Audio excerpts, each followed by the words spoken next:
que eu gostaria de perguntar, de colocar aqui para os irmãos, é essa pergunta aqui, olha. Por que devemos crer na vinda de Jesus?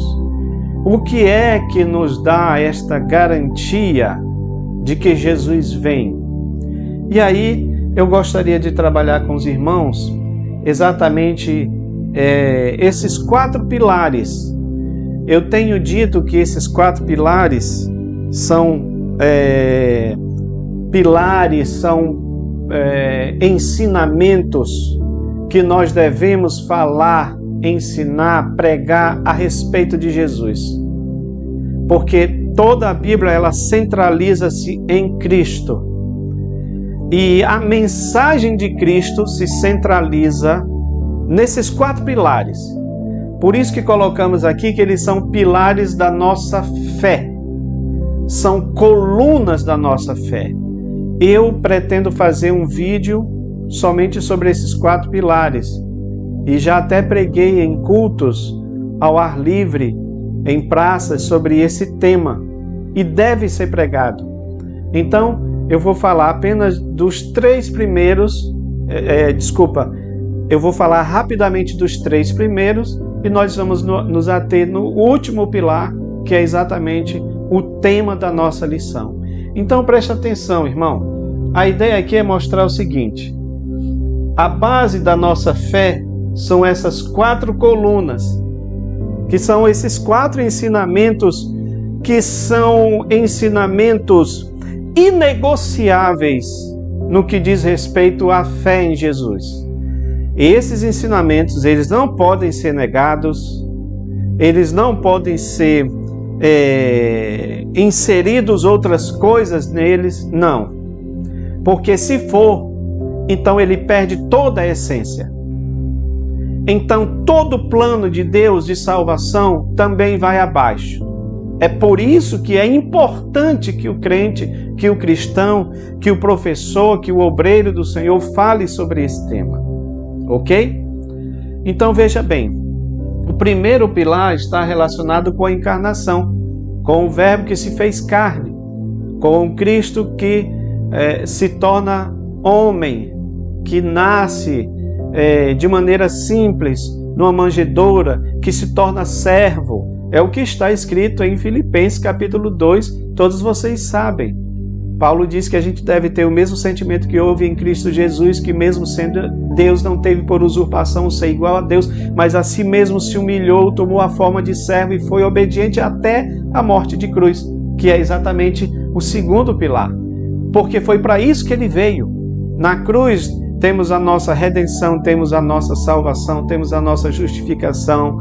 Então, o plano de Deus incluía que o Cordeiro de Deus fosse morto na cruz para a remissão de pecados, para a nossa salvação. Então, veja que uma coisa está atrelada à outra. Porém, essas duas coisas estão falando da parte humana de Cristo, porque ele precisava vir em forma humana. A sua encarnação, o seu nascimento, ele precisava vir em forma humana. Ele precisava morrer em forma humana, porque quem morreu na cruz não foi Deus, porque Deus não pode morrer, mas foi Cristo, o ser humano, aquele ser que sentiu dores, aquele ser que sentiu todos os problemas da raça humana. Então isso está falando da humanidade de Jesus. Porém, quando ele ressuscita, e aí nós temos o terceiro pilar, nós já temos uma virada no que diz respeito à vida de Cristo. Aqui está provando claramente a sua divindade, porque afinal de contas não teria necessidade dele ter nascido, ser crucificado, se ele não pudesse ressuscitar.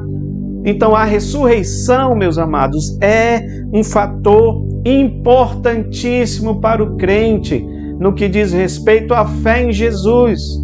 Eu quero fazer esse vídeo para detalhar mais todos esses pilares, para que a gente entenda o quanto é importante nós falarmos sobre isso, tá bom? Agora preste atenção, Jesus encarna, Jesus é crucificado, é morto e ao terceiro dia ele ressuscita. E aqui nós temos o texto que ele é assunto aos céus, ele é elevado aos céus, né? Porém, ele faz uma promessa de retorno, João 14, não se turbe o vosso coração, crede em Deus, crede também em mim, na casa de meu pai há muitas moradas, se não fosse assim eu teria dito, vou preparar lugar, e quando eu for e vos preparar lugar, virei outra vez e vos levarei para mim mesmo, para que onde eu estiver, vocês também estejam. Promessa de Jesus. Mateus 24 também, que nós vamos falar aqui, promessa de Jesus, da sua vinda. Entendeu, meus amados? Então, preste atenção, a ressurreição, junto com a vinda de Jesus, é o que prova a divindade do nosso Senhor. Porém, o que eu quero dizer para os irmãos é que todos esses 4 pilares, eles formam um conjunto. Um não pode sobreviver sem o outro, eles estão atrelados. Essas 4 coisas precisam ser pregadas, ensinadas a respeito da pessoa de Jesus. Porque, preste atenção, aí volta a pergunta que eu fiz: por que devemos crer na vinda de Jesus? Há pessoas que acreditam que ele se tornou carne, há pessoas que acreditam que ele foi crucificado, há pessoas que acreditam que ele ressuscitou, mas hoje há pessoas desacreditando da sua vinda, e eu quero aqui, em nome de Jesus, reacender em mim, em nós, na igreja do Senhor, motivos para nós acreditarmos que Jesus de fato vem. E quais são esses motivos? É que eu olho para trás e vejo tudo que se refere a Jesus se cumprir. Estava predito que ele viria a esta terra. Estava predito que ele nasceria de uma virgem. Estava predito que ele nasceria de maneira simples, humilde. Estava predito que ele seria crucificado, que ele seria morto, que ele seria desfigurado. Isaías 53 fala sobre isso, sofrimento do Messias. Mas também estava dito que ele também ressuscitaria. Não permitirás que o teu servo veja, a corrupção está lá nos Salmos. Estava tudo predito a respeito de Jesus, e o próprio Jesus, a respeito de si mesmo, diz que iria ressuscitar. Então, meus amados, tudo isto aqui que aconteceu com Jesus, tanto a sua encarnação, quanto a sua crucificação, quanto a sua ressurreição, nos dão prova, nos dão argumentos suficientes para nós acreditarmos que Ele vem novamente. Aleluia! Glória a Deus! Glória a Deus! Porque se caso Jesus não voltasse, todas essas outras coisas aqui seriam vãs. Paulo mesmo fala sobre isso. Se esperarmos Cristo apenas nesta terra, ou seja, acreditando somente nessas coisas que ele fez, que aconteceu com ele, nós somos os mais miseráveis dos pecadores.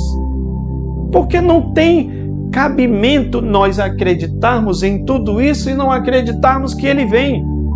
Agora, se tudo isso aconteceu, a encarnação, a crucificação, a ressurreição, isto é a prova cabal de que Jesus vem novamente. Amém? Meus amados, isso tem a ver com a promessa de Jesus, tem a ver com a profecia de Jesus, com a palavra de Jesus, com a palavra do próprio Deus, porque o próprio Deus diz: eu velo, eu zelo, eu cuido da minha palavra para fazer cumprir. Então, ele vai cumprir. Agora, é importante que a gente fale sobre isso, porque Jesus mesmo, ele diz: porventura, quando o Filho do Homem voltar à terra, achará fé nela? Será que nós estaremos esperando? Será que haverá fé? Será que as pessoas ainda acreditam que Jesus vai voltar? É importante que a gente fale sobre essas coisas, tá bem? Você pode comentar aí também sobre esses assuntos. Nosso irmão pastor Silvestre, é verdade, concordo plenamente. Então, meus amados, precisamos pregar sobre isso daqui, tá? Orem pelo irmão Enomi, eu quero ver se eu escrevo livros sobre isso, e eu quero, a minha mensagem até o fim da minha vida vai ser sobre isso daqui. Não importa que seja repetitivo. Alguém vai dizer: irmão, está sendo repetitivo. É a mensagem da cruz. A mensagem da cruz é essa.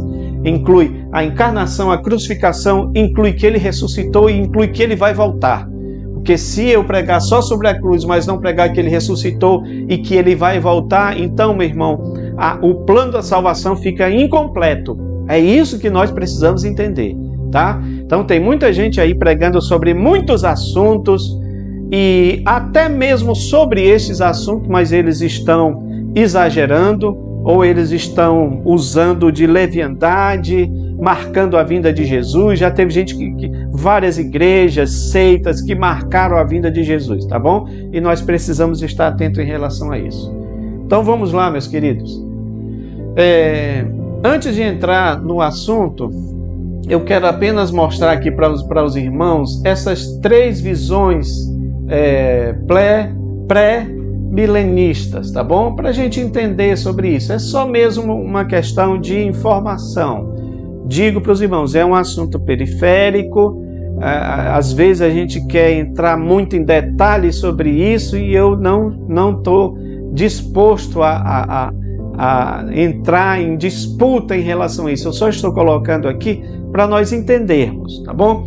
Então, são três visões: pré-tribulacionismo, mesotribulacionismo e pós-tribulacionismo, ok? O que é o pré-tribulacionismo? O pré-tribulacionismo, Jesus arrebata, Jesus vem e arrebata a sua igreja. Então ocorre o arrebatamento. Em seguida, o arrebatamento, a grande tribulação. Aí vocês têm os 7 anos, né, que corresponde à 70ª semana de Daniel, que é dividida em 3 partes, né? 3 anos e meio, porque o anticristo vai tomar posse, então tomando ele posse, são 3 anos e meio de paz, e aí depois os outros 3 anos e meio ele revela quem ele é de fato. Então, pré-tribulacionismo é isso, a igreja é arrebatada antes. Apocalipse 3:10 fala sobre isso: como guardaste a palavra da minha lei, também te guardarei da hora da tentação que há de vir para provar a todos os que habitam na terra. Paulo também fala sobre isso, que o Senhor é aquele que nos livra da ira vindoura.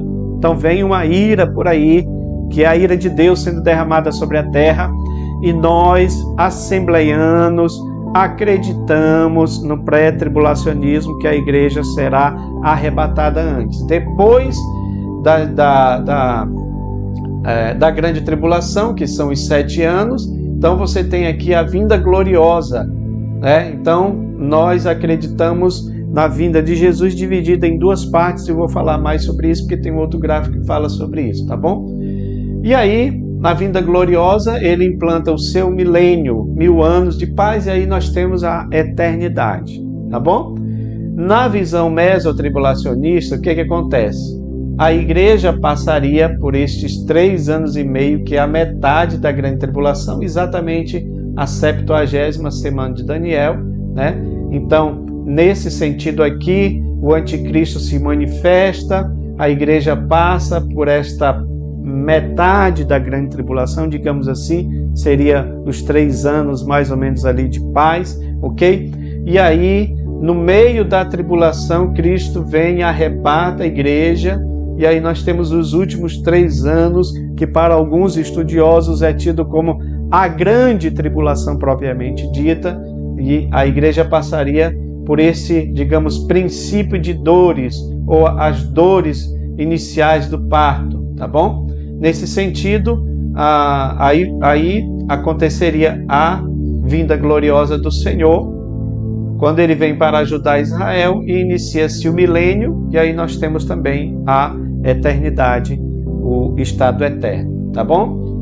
O pós-tribulacionismo já entende a vinda de Jesus, o arrebatamento e a vinda gloriosa de Jesus como um só evento, tá bom, irmãos? Então, para eles é um só evento.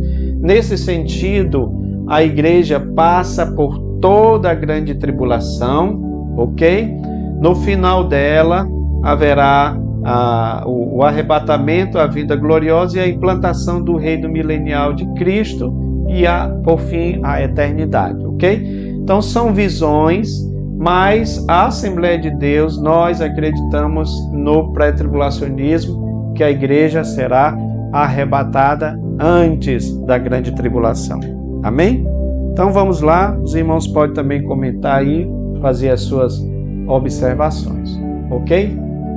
Meus amados, o que é o arrebatamento? O arrebatamento é tido como a suprema ou a bendita esperança do crente, ok? Nós temos aqui alguns termos bíblicos para a gente trabalhar em cima deles. Então, temos esse termo grego aí, parousia, né? Que significa vinda, chegada, presença. Geralmente ele é usado para falar da chegada de um rei, né? A chegada de um rei. Então, nós temos o texto de 1 Tessalonicenses 4:15, onde essa palavra é usada. Dizemos-vos, pois, isto pela palavra do Senhor, que nós, os que ficarmos vivos para a vinda do Senhor, olha, vinda do Senhor, tá? Não precederemos os que dormem. Então, está falando aqui da chegada do Rei, do Senhor. Então, parousia está falando da chegada do Senhor, tá bom? Então, é esse termo que está falando sobre o arrebatamento da igreja. Vamos lá. Nós temos esse termo também, o epifaneia, que quer dizer manifestação ou aparição, né? Está falando aqui da vinda de Jesus no sentido de execução de execução de alguma ação, ou seja, Cristo vem para executar uma ação, tá? É importante a gente entender isso. Aí você entende quando é citado em 2 Tessalonicenses 2:8. Então será revelado o perverso, a quem o Senhor Jesus matará com o sopro da sua boca e destruirá pela manifestação da sua vinda, ou seja, pela sua epifaneia, pela sua manifestação. Ele vem para manifestar o seu poder, para ajudar o povo de Israel, porque então eles vão estar em guerra, em batalha, e aí Jesus vem manifestando o seu poder. Amém, meus amados? Glória a Deus. Vamos lá. Mas também tem essa outra palavra chamada apocalipse. A palavra apocalipse, vocês sabem, é de onde deriva apocalipse e significa revelação. Revelação.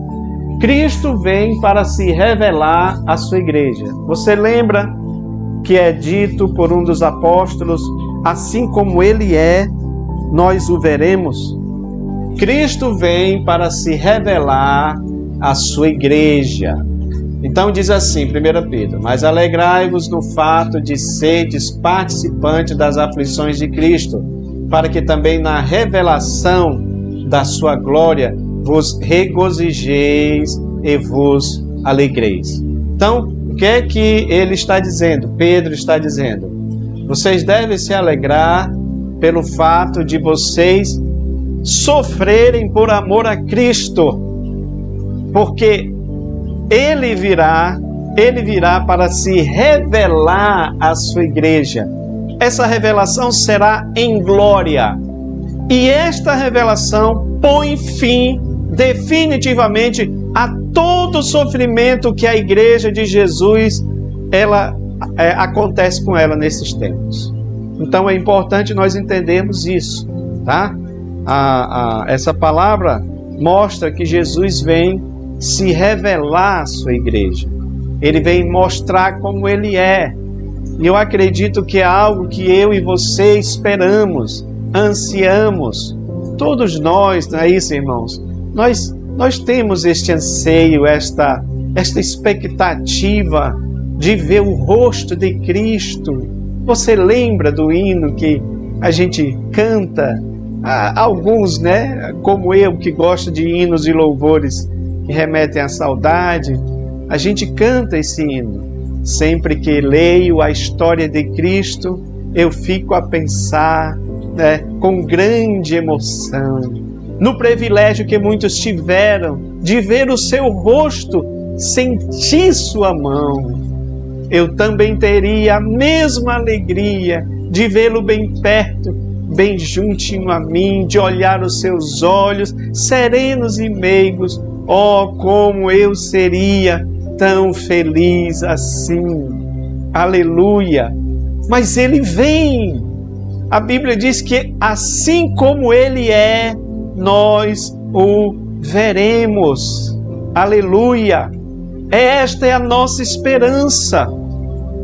Você imagina os milhares de cristãos que hoje sofrem perseguições, torturas e até morte por amor a Cristo? Nos países como na China, Coreia do Norte, países islâmicos, países africanos, onde o islamismo entrou lá e persegue ferrenhamente os cristãos, matando eles. Você imagina como esta igreja de mártires, ficará feliz ao ver o Senhor Jesus, o rosto de Cristo? É maravilhoso, irmãos.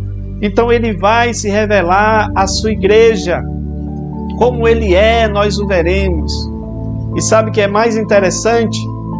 Você que de repente não enxerga, você que de repente tem algum problema na vista, como eu tenho uma amiga, nós oramos muito por ela, irmã Eloadi, não enxerga, teve um problema e passou a não enxergar mais.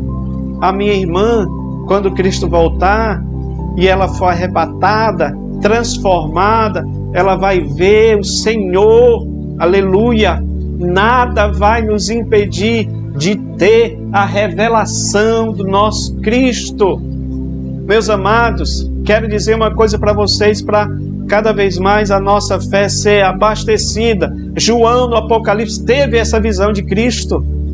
Jesus se revela para João no Apocalipse, e ali é mais ou menos aquilo que vai acontecer com a igreja do Senhor quando tiver a visão do Cristo glorificado. Aleluia, aleluia, glória a Deus, bendito seja o nome do Senhor. Vamos lá, meus amados. Mas olha, uma outra palavra para a gente se familiarizar com essas expressões à vinda de Jesus é essa palavra arrebatar. Alguns críticos dizem que não tem a palavra arrebatamento. Ok, mas tem a palavra arrebatar, que é exatamente essa palavra harpazo. Harpazo no grego significa arrancar com força, tá? Ela foi usada aqui em Atos 8:39. Quando saíram da água, o Espírito do Senhor arrebatou Felipe repentinamente. Você lembra disso? Felipe, né? Está lá pregando para aquele homem lá de Candace, né? Africano que estava lá participando das festividades. O Senhor manda que Felipe se aproxima dele e ele se aproxima do carro. Tu estás entendendo o que tu estás lendo? Não entendo, porque não tem quem me explique. E aí ele começa a explicar e ele vai falando ali. Ele está lendo exatamente sobre Isaías 53, né? E falando sobre o sofrimento do Messias. Então o que acontece? Ele entende a mensagem é captada por aquele homem. Imediatamente ele diz: tem ali um lago, tem um rio ali que me impede de ser batizado. Felipe batiza naquela mesma hora. Quando ele mergulha o homem, que ele sai da água, diz a Bíblia que o Senhor arrebata Felipe. E sabe de uma coisa? Depois ele vai se encontrar em uma cidade chamada Azoto. Meus amados, presta atenção numa coisa: como a ciência de Deus é mais elevada do que a ciência dos homens. Me diga qual meio de transporte hoje pode transportar uma pessoa em segundos.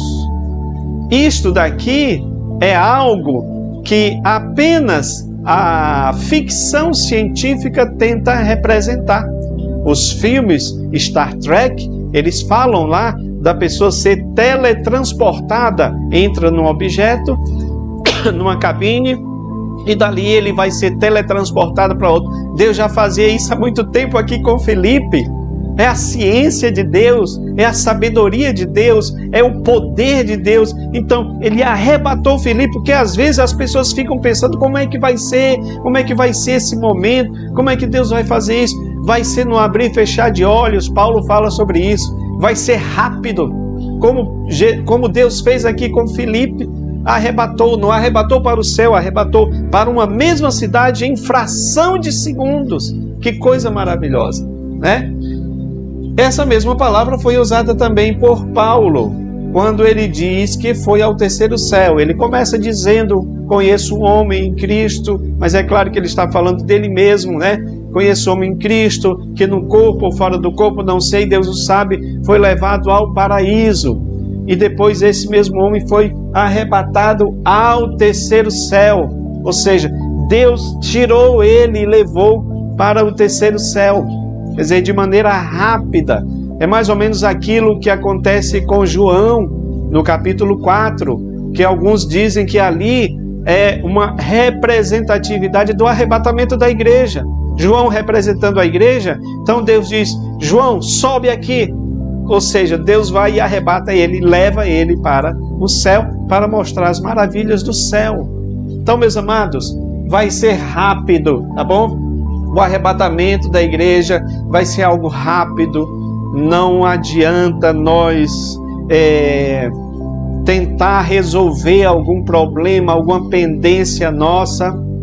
Por isso que tudo que nós tivermos para fazer, para resolver em termos de pendência, seja espiritual, seja relacional, deve ser feito hoje, agora, nesse instante, tá bom? Vamos resolver tudo, porque nós não sabemos quando é que Jesus vem, e quando ele vier, não vai ser em câmera lenta, vai ser arrebatamento, arrancar com força, tirar com força, não vai dar tempo para nada, tá bom? Então, temos que ter esse entendimento a respeito.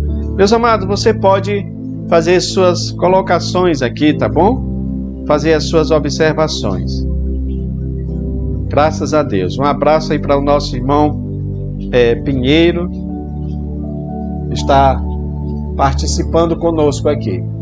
Aí nós temos o texto de Mateus 24, 30, 31, quando diz: então aparecerá no céu o sinal do Filho do Homem, todas as tribos da terra se lamentarão e verão o Filho do Homem vindo sobre as nuvens do céu, com poder e grande glória, conforme o anjo diz. Nós lemos aqui, está na nossa lição, esse mesmo Jesus que dentre vós foi recebido em cima do céu, há de vir assim como viste. Então, ou seja, ele vem. Claro que aqui, né, os irmãos que acreditam, a Assembleia de Deus acredita no pré-tribulacionismo, aqui está falando da vinda gloriosa. Quando ele vem, é o mesmo sentido que está lá no Apocalipse capítulo 1, quando diz que todo olho o verá. Todo olho verá. Então, esse todo é todo mesmo. Mas se tiver uma pessoa que não acredita em Deus, que é um ateu, ele vai ver também. Ele vai ver. Tá? Então, todo olho verá. Por isso que diz que todos verão e se lamentarão. Esse lamento é exatamente por não ter acreditado. Esse lamento é exatamente por não ter seguido a Cristo. Ok? E diz também que ele enviará os seus anjos com grande clamor de trombeta, os quais ajuntarão seus escolhidos desde os quatro ventos de uma outra extremidade dos céus. Ou seja, os anjos serão também utilizados para este grande evento que é a vinda de Jesus, tá bom? Meus amados, vamos dar continuidade aqui. Agora, uma coisa que eu quero falar com os irmãos que é importante é exatamente a respeito dos sinais da vinda de Jesus, tá? Eu queria que você prestasse atenção, que é importante isso aqui. Os sinais da vinda de Jesus. Está em Mateus 24, 3 a 7.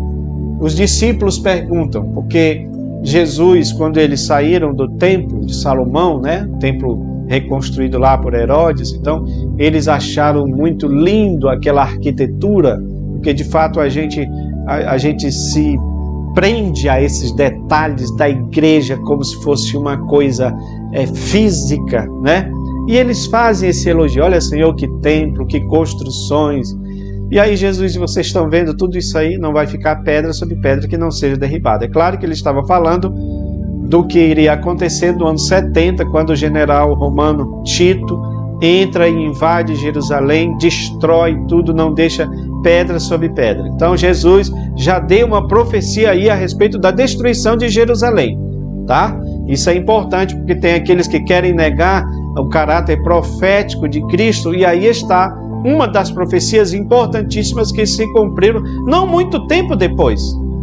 cerca de 30, 35 anos depois do que Jesus falou. Então, meus amados, a profecia bíblica é importantíssima.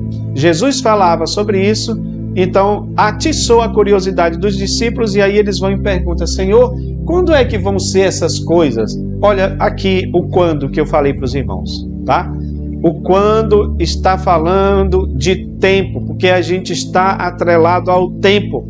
Somos seres cronológicos, eu coloquei isso aí no artigo, então a gente fica pensando nessas coisas em termos de tempo. Quando é que vai acontecer? Que sinal? Aí eles perguntam: quando e que sinal haverá da tua vinda e do fim do mundo? Né? Certamente eles estão falando da tua vinda no sentido da manifestação do Cristo como Messias para livrar Israel. Então ele está perguntando: quando será o sinal da tua vinda? E Jesus respondendo disse: acautelai-vos que ninguém vos engane, porque virão muitos em meu nome dizendo eu sou o Cristo, enganarão a muitos. E ouvirei de guerras e de rumores de guerras, olhai e não vos assusteis, porque é misto que tudo isso aconteça, mas ainda não é o fim. Aí ele diz: se levantará nação contra nação, reino contra reino, haverá fomes e pestes e terremotos em vários lugares.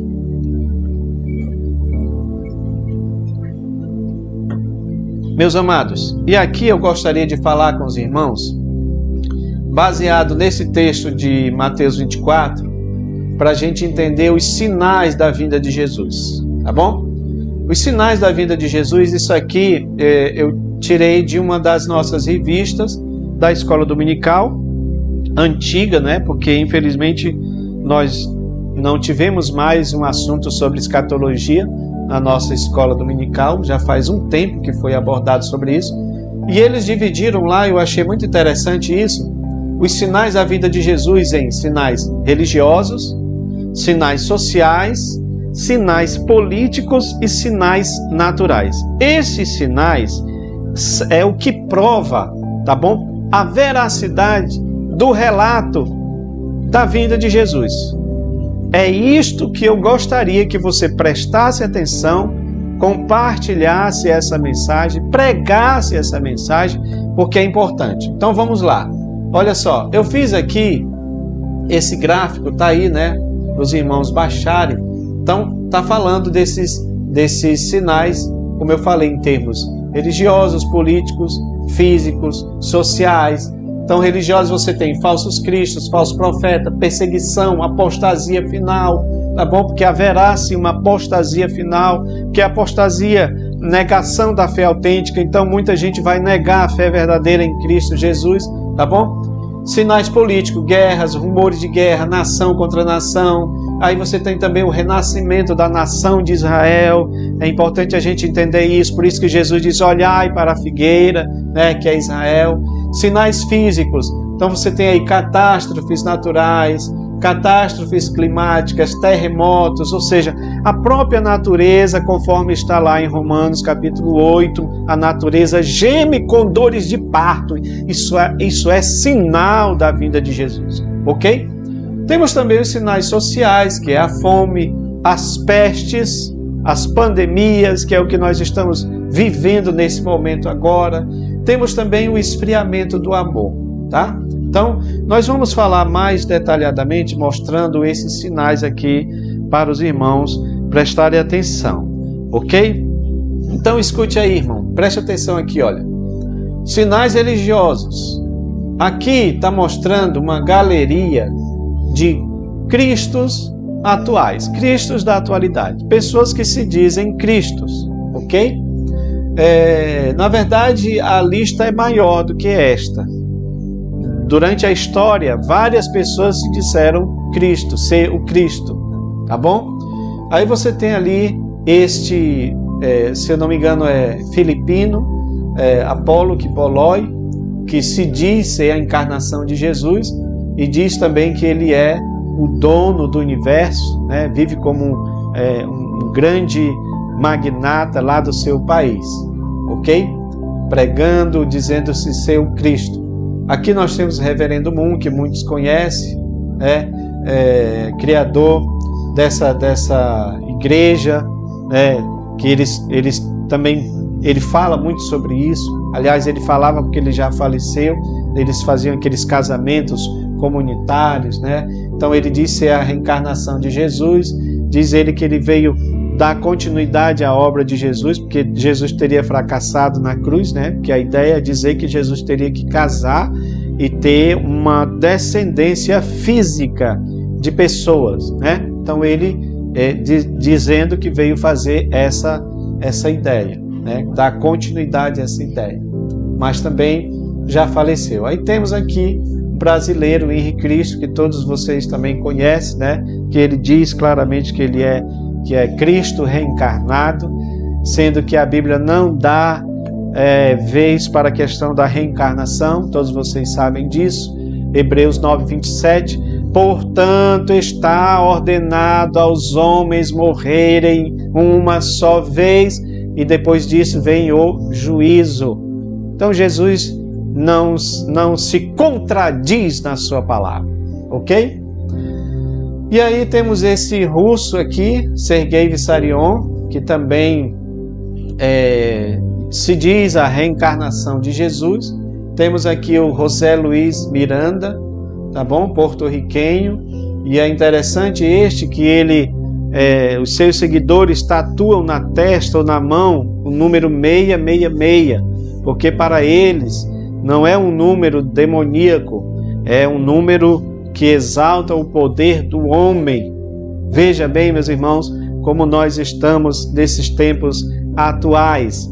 Veja bem como tudo isto se cumpre naquilo que Jesus falou, tá? Quando ele disse que apareceriam muitos dizendo, eu sou o Cristo. Está aqui um sinal. Mas eu quero alertar os irmãos para uma coisa mais grave ainda do que isso. Porque quando você vê o Henrique Cristo, por exemplo, dizendo que é Cristo, ele tem lá alguns pequenos seguidores, né? Ou seja, não é alguém que causa um estrago no sentido de aceitação, porque muita gente não aceita. Mas eu quero alertar aos irmãos que um falso Cristo, meu querido, também está relacionado a uma falsa ideia. Uma falsa ideia. Tá bom? Por isso que Jesus fez a pergunta, o que é que estão dizendo sobre o Filho do Homem? Uns dizem que tu és Elias, outros dizem que tu és um dos profetas. Essa pergunta de Jesus, ela cria eco e ela passa pelos séculos, milênios e chega até os dias atuais. O que é que estão dizendo sobre Jesus? Se você for parar para pensar, cada religião, até mesmo que não são cristãs, eles dizem alguma coisa sobre Jesus. E não só isso, mas a mídia, o entretenimento, a literatura diz alguma coisa sobre Jesus. Você está vendo aqui essa imagem? Essa imagem é de um quadrinho, tá? Chamado A Espada Selvagem de Jesus, onde o personagem ele é uma espécie de Conan, o bárbaro, tá? E você vê que Cristo aqui ele é representado como alguém forte, musculoso, né? Alguém que é como um bárbaro mesmo, tá? Então essa é a ideia do autor sobre Jesus. A ideia do autor é esta. A pergunta de Jesus, o que é que os homens estão dizendo? Nos nossos dias a gente diria para Jesus, Senhor, estão dizendo que o Senhor é um bárbaro. Porque cada pessoa diz alguma coisa a respeito de Jesus. Só que Jesus, ele afunila aquela questão e aí pergunta para os discípulos.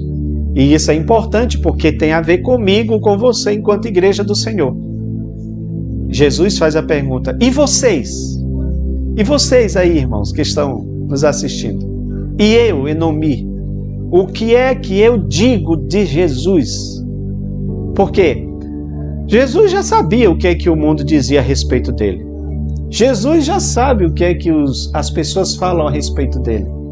Mas e eu, enquanto cristão, enquanto seguidor de Jesus, enquanto discípulo de Jesus, eu estou pregando o Cristo verdadeiro? É isso que a gente precisa refletir. Porque muitos estão pregando um Cristo falso. Olha, essa imagem aqui é do filme A Última Tentação de Jesus. que tem mais ou menos aquela mesma ideia lá do Reverendo Moon.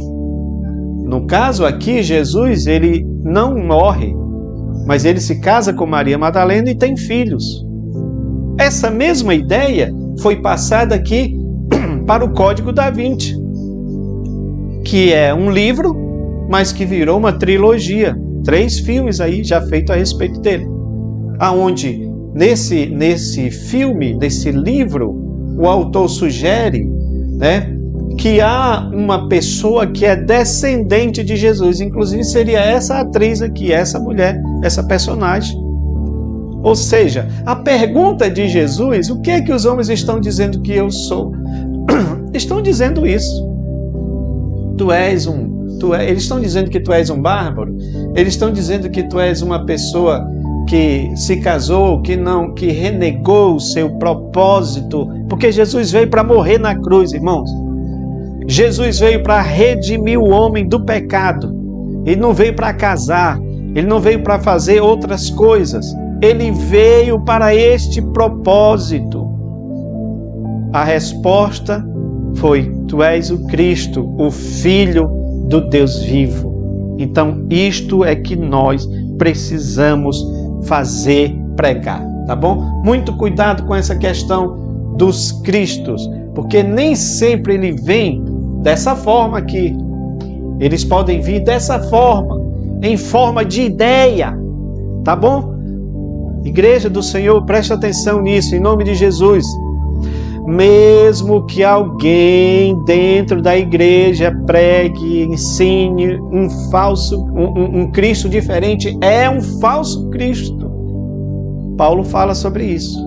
Pregamos o evangelho para vocês, mas se vier um outro pregando outro evangelho, seja anátema. Tá bom? Vamos lá. Meus queridos, Jesus também falou sobre a questão da morte, da fome, perdão. Ele disse que haveria muita fome. Eu tenho um dado aqui: 10 milhões de pessoas passam fome no mundo. Segundo a ONU, isso no Brasil, segundo o IBGE, 10 milhões de pessoas, no Brasil passam fome. E na ONU, quase 690 milhões de pessoas passam fome. Tá? Nesse problema da pandemia que estamos passando agora, nós estamos vendo isso acontecer, infelizmente, mas eu louvo a Deus que a Igreja do Senhor está se mobilizando para minorar, diminuir esse problema da fome, da necessidade. Louvado seja Deus. Glória a Jesus. Jesus também falou de pestes, tá? Que são os sinais naturais. Aqui, meus amados, são sinais sociais, aqui são sinais religiosos. Aqui são sociais, são sinais sociais, e aqui são os sinais naturais, tá bom? Meus queridos, essa imagem aqui desse vírus é conhecida de todos os irmãos, Todos nós sabemos o que é esse vírus, o que ele tem causado. No mundo todo, segundo a última estatística que eu peguei, 2.753.000, quer dizer, nós estamos chegando a quase 3 milhões de mortos no mundo todo por causa do corona. No Brasil, nós já passamos dos 300 mil mortos por causa desse vírus. Meus amados, a gente antes falava de febre amarela, de dengue, de febre chikungunya, zika, sarampo, a gripe H1N1, Mas, sem sombra de dúvida, nenhuma dessas outras doenças, nenhum desses outros vírus causaram e estão causando tanto estrago quanto essa Covid-19, quanto esse coronavírus. Não tem como nós deixarmos, irmãos, de dizer que isto não se trata da vinda, de sinais da vinda de Jesus. Eu quero dizer uma coisa aqui para os irmãos em relação aos sinais, porque conversando com as pessoas, alguém geralmente costuma dizer: ora, sempre houveram pestes, sempre houve fome, sempre. Então eles estão falando de coisas que aconteciam lá na época de Jesus. É verdade. Porém, eu quero que vocês entendam uma coisa em relação aos sinais. E uma palavra-chave deve ficar aí. É intensidade ou frequência. Frequência ou intensidade. Tá bom? Provavelmente na época de Jesus não havia alguns desses tipos de vírus agindo. Havia outros tipos de peste. Provavelmente não havia essas outras. Mas hoje elas estão se multiplicando. E um detalhe, chegamos a este coronavírus. Você parou para pensar no que aconteceu há um ano atrás, 2020 a 2021? Estamos falando de novas cepas, estamos falando de uma mutação de vírus, estamos falando que ele está se mutando, se modificando para poder atacar. Então, é isso que eu quero que os irmãos entendam.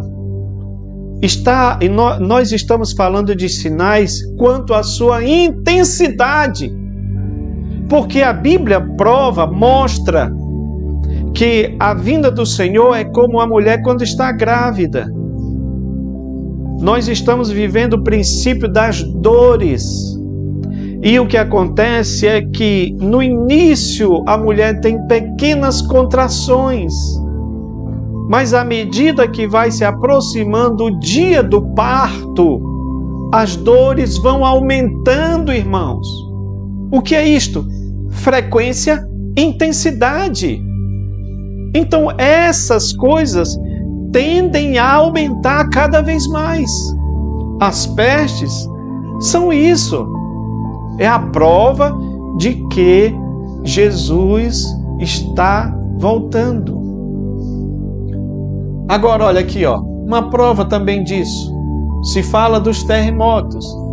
Eu trouxe aqui uma pequena lista, são sinais naturais, tá bom? Relacionados à natureza em si.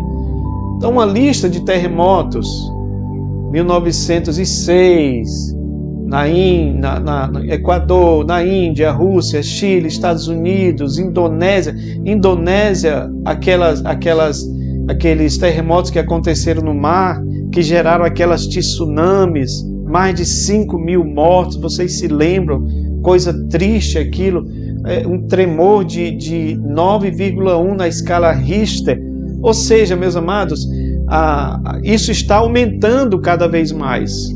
Lá em a chamada falha de San Andreas, né? Que é uma falha que existe ali, e eles dizem que quando acontecer, eles chamam de Big One, ou seja, o grandão, o maior de todos os terremotos, tá? E é interessante que esse terremoto, ele está previsto na Bíblia, viu? Ele está previsto no Apocalipse. É um terremoto que vai acontecer no derramamento, se não me falha a memória, da 6ª ou da 7ª taça da ira de Deus, quando diz lá que toda a terra ela vai ser removida, as ilhas vão sair do lugar por causa da violência daquele terremoto. Tá bom? Então está falando de intensidade, é isso que eu quero que os irmãos entendam. Quando estamos falando de intensidade, estamos falando de proximidade da vinda de Jesus. Tá bom? O irmão Arthur Neto está dizendo, existem também os que não se declaram Jesus, mas prometem salvação. Sim, é verdade. Jim Jones, na década de 70, né? Inclusive, morreram mais de 600 pessoas ali, fanáticos. É isso mesmo, tá bom? É isso mesmo, irmão. A gente precisa entender isso. Às vezes ele não se declara como Jesus, mas ele se declara uma espécie de Messias, entendeu? A gente precisa estar atento. De lá de Jim Jones para cá surgiram muitos outros. E alguns dizem claramente que estão cumprindo uma ordem do próprio Cristo, tá? Precisamos estar atentos em relação a isso. Meus amados, então, esses sinais, eles tendem a aumentar cada vez mais, tá bom? Cada vez mais à medida que se aproxima a vinda do Senhor Jesus. A mesma coisa nós podemos aplicar para a questão das guerras, ok?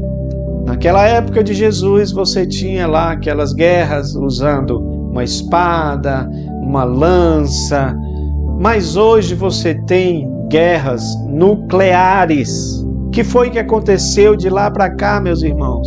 Uma evolução disto, de maneira que, segundo especialistas, as bombas atômicas que existem nos países, têm a capacidade de destruir a Terra cerca de 600 vezes. Agora, é como dizia um jornalista, Joemi Betti, ele dizia claramente que não precisa nem a segunda, né?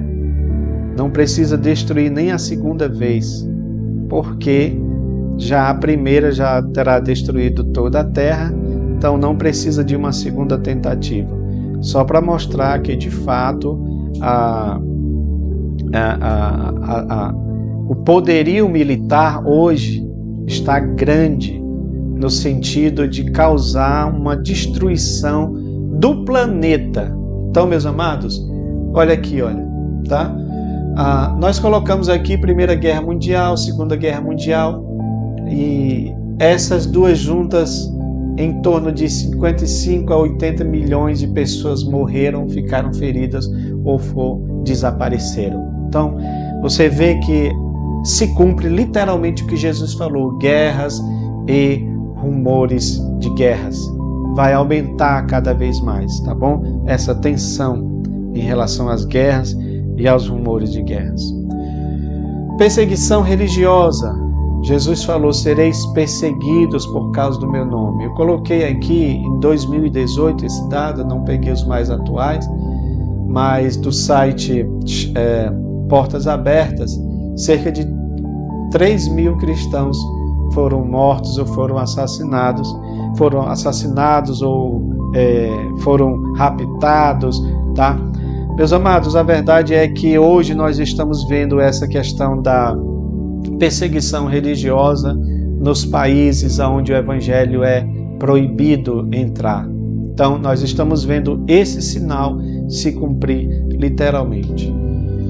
Outro sinal que Jesus falou que é muito importante nós entendermos, está dentro do sinal social, é exatamente o esfriamento do amor, né? Então, à medida que o pecado aumenta, o amor vai se esfriando. Esse amor pode ser o amor relacional, entre pessoas, entre pais e filhos, mas pode ser também o amor em relação a Deus, tá? Então, eu quero dizer uma coisa para os irmãos em relação a essa questão do amor, do esfriamento do amor. Escute bem isso, porque geralmente nós pegamos as profecias como se fosse uma prescrição. Deus está dizendo que vai acontecer ou que Ele quer que aconteça.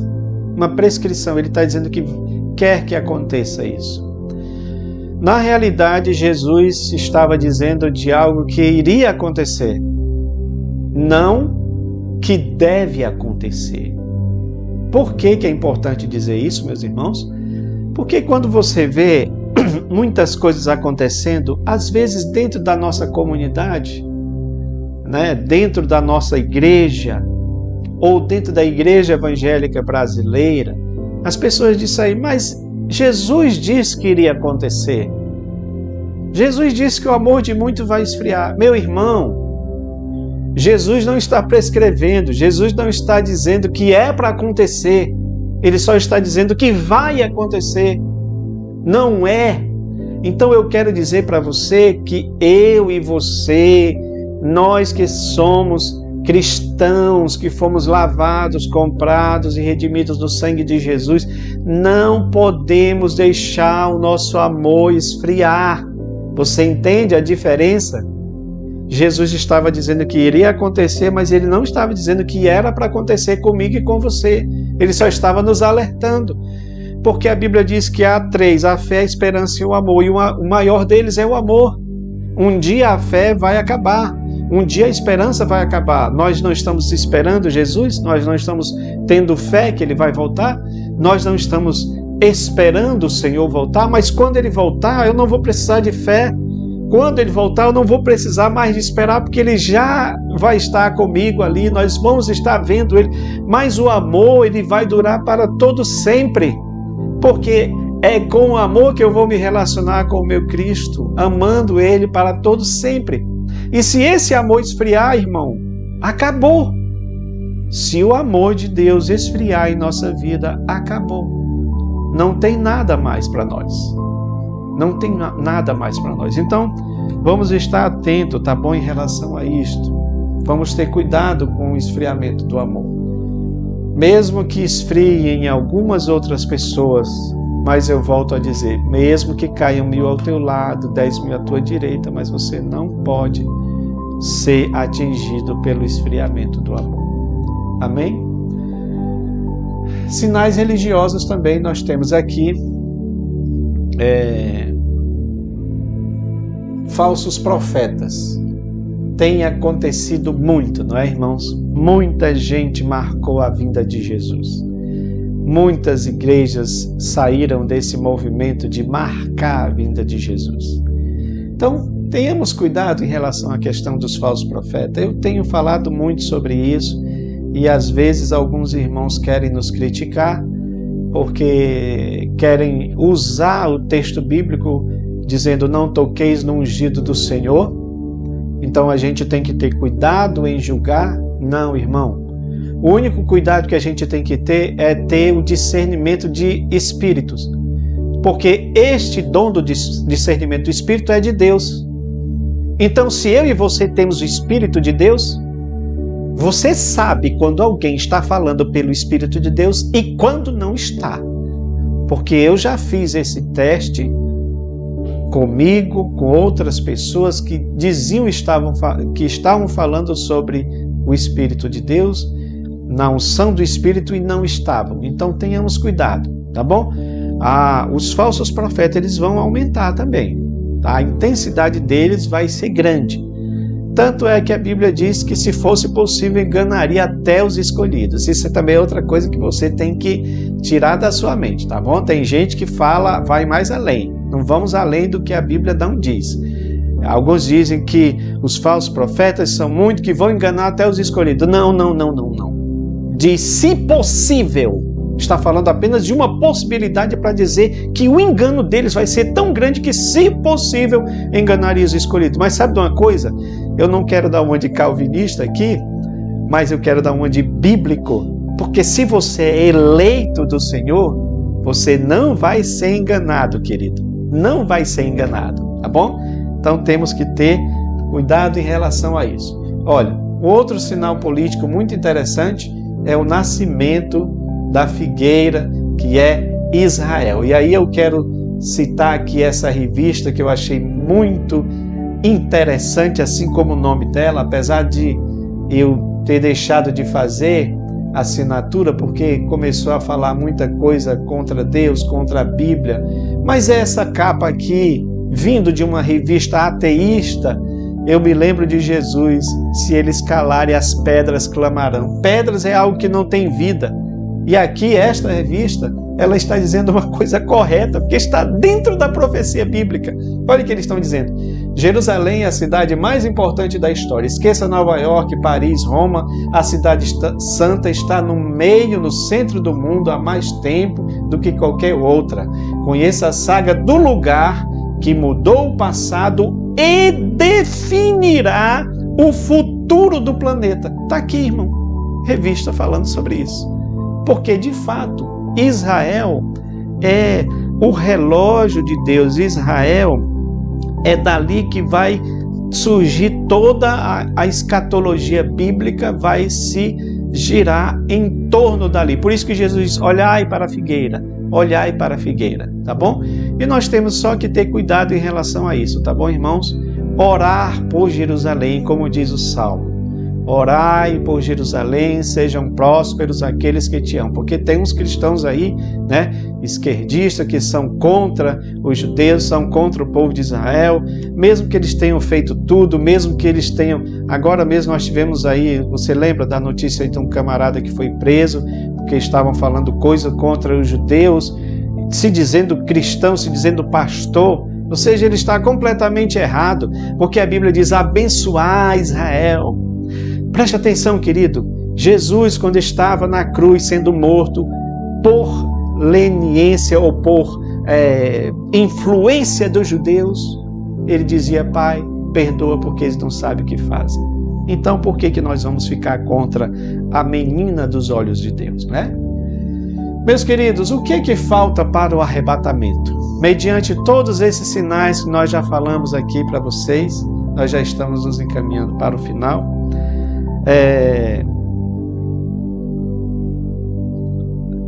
Nós estamos encaminhando para o final. E o que falta mais? Eu quero falar para vocês aqui do momento do arrebatamento, ok? Esse texto de 1 Coríntios 15, 51 a 53 diz o seguinte: Eis que vos digo um mistério, nem todos dormiremos, mas seremos todos transformados no momento, no abrir e fechar de olhos. Ao ressoar da última trombeta, a trombeta soará, os mortos ressuscitarão incorruptíveis e nós seremos transformados. Há um outro texto, se não me falha a memória, de Tessalonicenses, que diz que o Senhor virá com os seus. Então, se você pegar aquele texto e juntar com esse aqui, você vai entender mais ou menos esse pequeno gráfico, esse pequeno esquema que mostra isso, para a gente entender esse momento do arrebatamento. O que vai acontecer no arrebatamento? O texto de Tessalonicenses diz que Jesus vem com todos aqueles que morreram, ou seja, os espíritos de todos aqueles que morreram estão com Cristo, tá? No paraíso, no terceiro céu, naquele lugar que Paulo foi arrebatado, tá bom? Eles estão vivos, eles não estão mortos, porque a Bíblia diz que Deus não é Deus de mortos. Eles não estão inconscientes, como dizem algumas igrejas que pregam sobre o sono da alma. Não, eles estão vivos, eles estão vivos. Então, quando acontecer o arrebatamento, Jesus vem com eles, tá? Por quê? Porque nós somos tricotômicos, mas somos uma unidade. Então, eu sem o meu espírito, eu não sou nada. Eu não sou completo, vamos colocar assim, melhor dizendo. Então, o que acontece? Jesus vem com todos os que morreram em Cristo, ele vem e os mortos, todos aqueles que estão mortos, desde Adão até o dia do arrebatamento da igreja, todos eles serão transformados. Acontecerá aqui, duas coisas, dois eventos segundo o que está aqui. Haverá uma ressurreição, uma transformação, e haverá uma ressurreição. Essa ressurreição e transformação será para os mortos. E os vivos, eles serão transformados. Eles não vão precisar de ressuscitar, porque vão estar vivos, é lógico.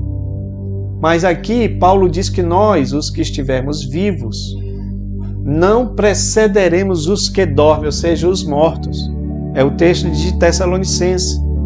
Então, ele está dizendo o seguinte, olha, nós vamos nos encontrar, porque quando Cristo vem aqui com os espíritos, né, com todos aqueles que morreram em Cristo, assumindo os seus corpos aqui, que vão ser transformados, e os vivos que estarão vivos na época do arrebatamento, eles serão transformados para o encontro do Senhor nos ares.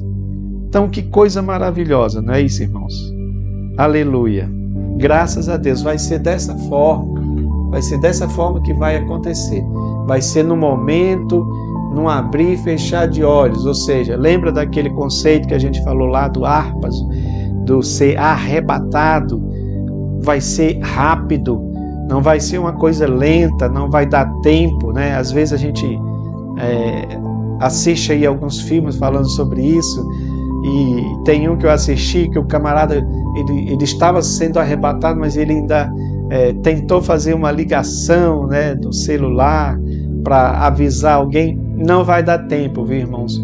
Vai ser rápido, no abrir e fechar de olho, ou seja, num momento muito rápido, você não vai ter tempo para nada, tá bom? Agora, aqui, para a gente encerrar, eu quero que os irmãos entendam o seguinte. Eu sei que o tempo já está bem avançado, mas é importante a gente falar sobre esse assunto. Não dá para a gente falar da vinda de Jesus em um segundo, irmão. Nós precisamos falar, reafirmar sobre a vinda do Senhor. Eu coloquei um artigo que nós falamos muito sobre essa questão do quando e do como. Deus está preocupado com o quando, que está relacionado com o tempo, ou Ele está preocupado do como, que está relacionado com a minha condição? Como é que eu devo estar? Eu preciso me preocupar quando é que Ele vem? Não. Eu preciso me preocupar como eu devo estar. Como é que eu devo estar? Eu devo estar aguardando, eu devo estar esperando, eu devo estar em prontidão, eu devo estar em vigilância, porque é exatamente isso que Jesus fala nas suas advertências, e aqui eu quero encerrar com isto, advertências quanto à sua vinda. Todas as parábolas de Jesus, elas seguem esse padrão aqui, ou falam de vigilância, ou falam de preparação, ou falam de espera, ou falam de trabalho, de serviço, de servir ao Senhor. Então vamos dar uma passada rápida. Por exemplo, parábola sobre a segunda vinda, o ladrão da noite. Então Jesus fala sobre isso. Ora, se o pai soubesse que o ladrão viria, o que ele iria fazer? Ele iria vigiar para que ele não fosse pego desapercebido. Então está mostrando ali que ele não iria dormir, mas ele estaria vigilante. Então a parábola do ladrão da noite fala de vigilância. Aí Jesus fala aqui do bom e do mau servo, ou seja, daquele servo que deixou daquele senhor que deixou uma tarefa para os seus servos. Mas o mau servo diz: não, meu senhor vai demorar, não vem agora, e ele começa a espancar, começa a fazer um monte de coisas erradas. Então está falando de trabalho e de espera, porque a pessoa não tem aquela ideia, né, de que o Senhor vai voltar. E aí ele começa a se desesperar, a fazer outras coisas, quanto que nós devemos estar trabalhando, fazendo algo para o Senhor.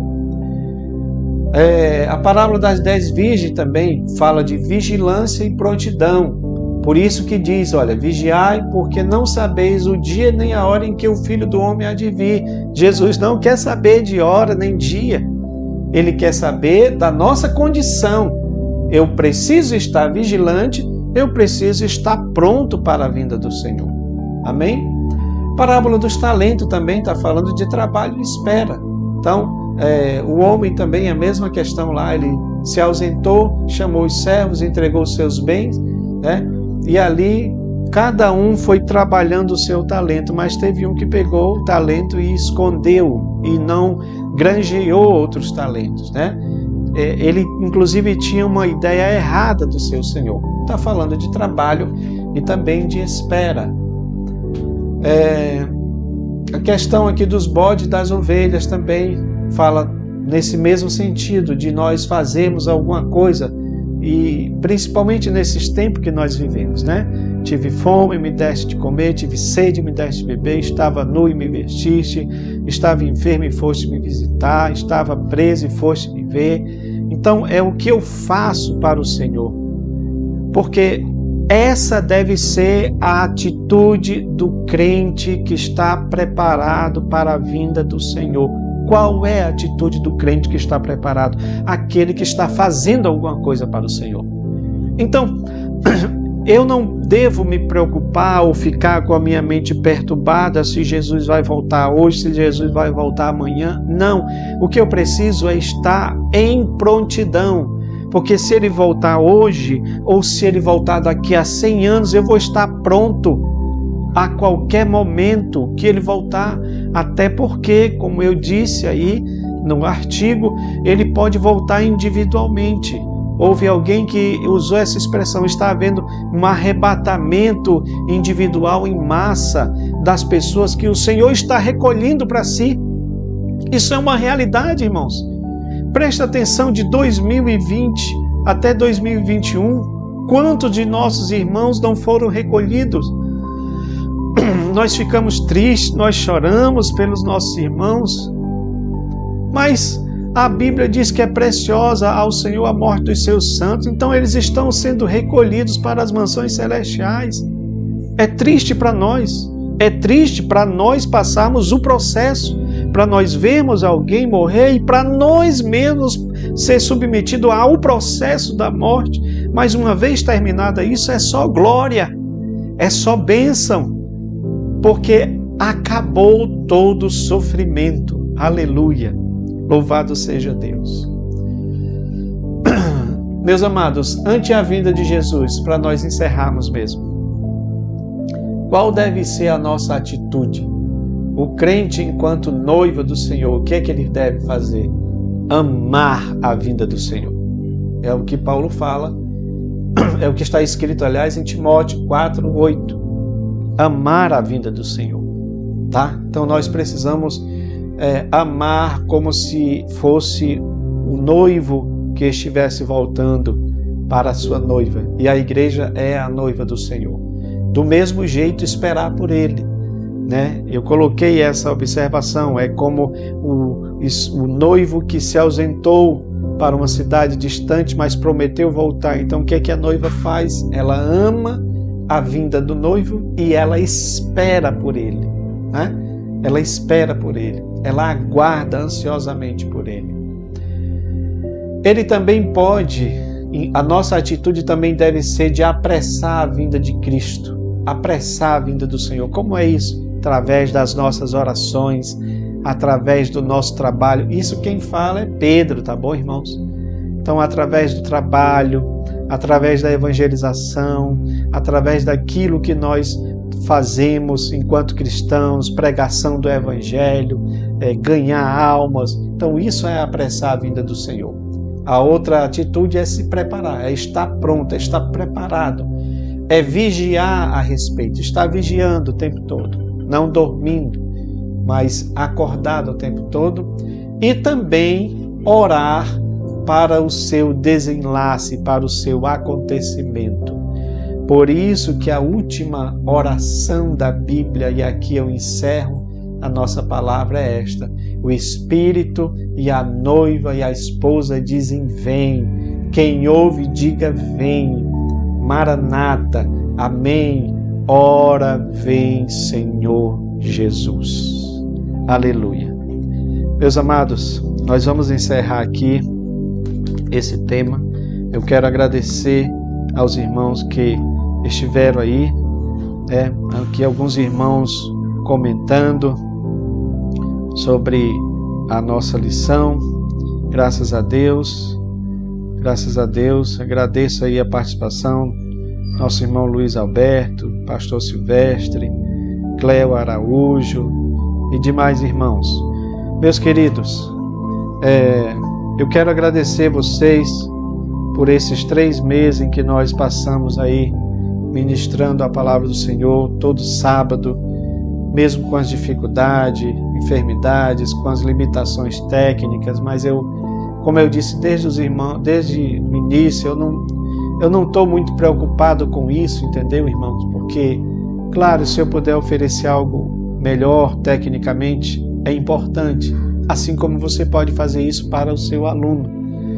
Mas se houver aquela disponibilidade interior, aquela chama interior, como aconteceu algumas vezes de nós quando estávamos auxiliando a diretoria da escola dominical do nosso campo aqui, chegarmos em igrejas e vemos irmãs ensinando para as crianças usando um pedaço de carvão para riscar a parede, porque não tinha recursos técnicos, mas tinha ali um coração, desejoso de fazer a obra de Deus. É isso que é importante. Você faz com menos, você faz com mais também. Se tiver mais, amém. Mas a essência não pode perder. Eu quero muito pedir ao Espírito Santo de Deus que esteja conosco nesses nossos encontros, assim que eu tenho também certeza que você deseja que o Espírito Santo esteja com você no momento da ministração da aula. Então eu agradeço aos irmãos que estão aí até agora. Que Deus abençoe vocês, ore por nós, tá bom, irmãos, pela nossa saúde. Minha esposa está bem melhor, se recuperando aí dessa Covid, e nós estamos bem, graças a Deus.